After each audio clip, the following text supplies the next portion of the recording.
Hi guys, welcome back to my channel.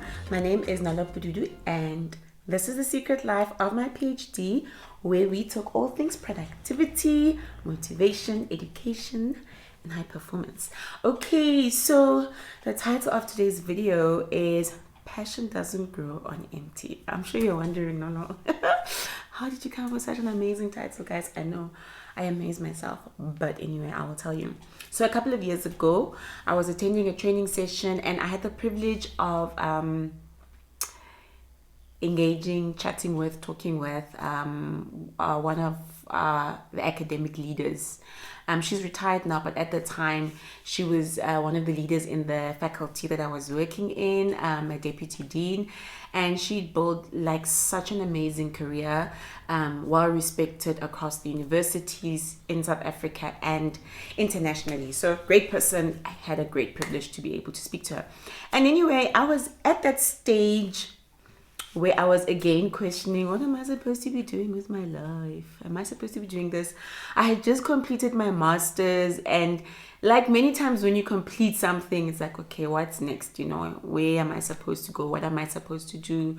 And I was sharing my concerns with her, and she said to me, you know, sometimes life is not so intense in terms of you trying to sit down and say, what am I supposed to do? What is my passion? You know, what is my purpose? You know, like it's this big thing out there that you must go and discover. And she said sometimes it could really be a simple situation of you just responding to the task at hand in front of you. You know, what is placed in front of you at that moment.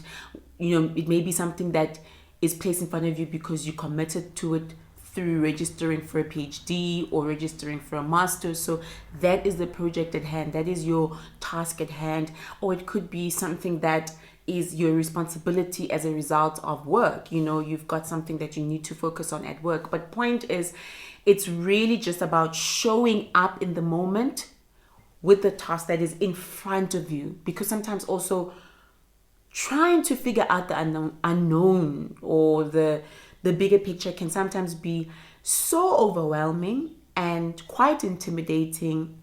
So just focusing on what is it that I'm supposed to be doing right now, and then also how can I do it well, you know.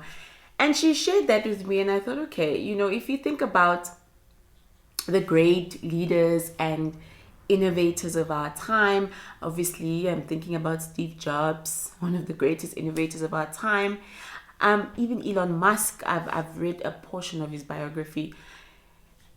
If you think about those people, and obviously, you know, the word passion comes into mind when you look at the work that they've done. In fact, there's a clip where Steve Jobs is talking about passion, and he talks about how important it is, because when you are chasing a vision such as the one that he was chasing, it does become difficult at times. And it's that passion that keeps you going, you know, in those difficult times.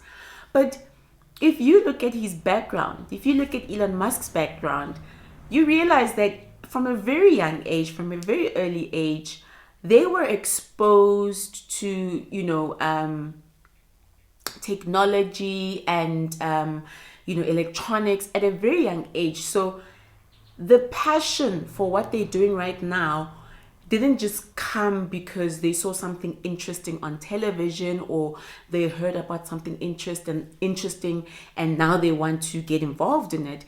This has been passion that has been developed over the years because they were working on these things. They were exposed to these things, whether they were studying or it was a hobby or they were attending, you know, computer classes, but they were exposed to these things. And so the passion built on that. And if I think about myself as well, like the things that I enjoy and what I say I am passionate about, it's not something that just happened haphazardly. For, you know, I say I'm passionate about, you know, education and my field is accounting. I say I have a passion for that. But even if I look at my background, you know, accounting was with me from a very early age. I was exposed to it, the concept of it. I was exposed to it as a young girl, and then I studied it, and the more I studied it, the more I enjoyed it, and ditto, I have a passion. And the education part, if you asked me 15 years ago, do I have a passion for education, I wouldn't really have said that. I wouldn't even have thought about myself in that space. But as I've been working in academia, as I've been exposed to things beyond just higher education, but basic education as well, I've then can say, I then can say I have a passion for education. Again, it is not built on empty, you know. So I think when you are feeling like I do sometimes, or I felt that way sometimes in the past, when you're feeling like you don't know what your passion is, you know, you don't know what you're supposed to do in life or what your purpose is. If you are feeling like that, I think that is such a big question. It's such a loaded question, and it can be very overwhelming. I suggest maybe just coming back to what is the task at hand in front of you. What is it that you're supposed to be doing right now? Whether you've committed yourself to your studies, you know, maybe you've let them slide and you've fallen behind, and maybe it's just a case of saying, okay, let me just focus on that because I committed myself to this and I want to get this done. Whatever it is that you're supposed to be doing, give yourself to that right now, because you can identify it, you can measure it, and it's not intimidating in the sense that you know, it's not abstract. It's something that you can articulate. And I suggest focus on that and allow life to evolve. Allow life to happen where you focus on this and you give it your best shot, because that's all you can really do, right? You give it your best shot and see, literally wait and see, having given it your best shot, what opportunity arises after you complete this phase, this task that is in front of you. And I think what then tends to happen is that you have these little steps of tasks that you're completing, and you're actually building steps and you're going up a ladder, and it's fueling passion as you go along, you know. I like clothes. I've always liked clothes as a little girl, and there was a time when I was very young, I tried to sew and, you know, make my own clothes. But if I think about the amount of time and attention I gave to it compared to the amount of time and attention I gave to accounting, I really didn't give much attention to fashion. I also used to do art. I didn't give much attention to it.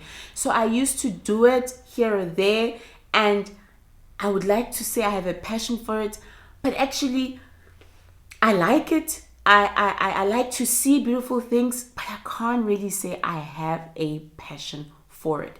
And the reason why is because I haven't really given myself to it. I've allowed that space to become empty, and so there's no passion to build on there.